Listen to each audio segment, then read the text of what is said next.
ভারতের উপরে আরও 25% শুল্ক আরোপ করেছেন ডোনাল্ড ট্রাম্প। এ নিয়ে ভারতের উপর আরোপ করা শুল্ক দ্বিগুণ হলো, অর্থাৎ 50% হলো। এখন ভারতের পণ্য যুক্তরাষ্ট্রের বাজারে যেতে হলে যারা আমদানি করবে সেই আমদানিকারকদের 50% শুল্ক পে করতে হবে। এখন প্রশ্ন হলো যে ভারতের সব পণ্যের উপরেই কি ডোনাল্ড ট্রাম্প এই শুল্ক আরোপ করেছেন? জবাব হলো না। কিছু কিছু বিষয় রয়েছে যেগুলো যুক্তরাষ্ট্রের জন্য খুবই কার্যকর, বিশেষ করে যুক্তরাষ্ট্রের ডিফেন্সের জন্য।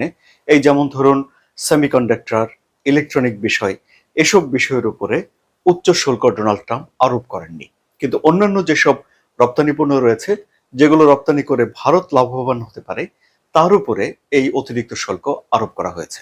ফলে ডোনাল্ড ট্রাম্প যে বলেছিলেন যে রাশিয়ার কাছ থেকে তেল কেনার কারণে, রাশিয়ার সাথে বাণিজ্য সম্পর্ক রাখার কারণে ভারতের উপরে তিনি পেনাল্টি আরোপ করবেন, সুতরাং এই 25% শুল্ককে এখন পেনাল্টি বা সাজা হিসেবে দেখা যেতে পারে বলেই বিশ্লেষকরা মনে করছেন।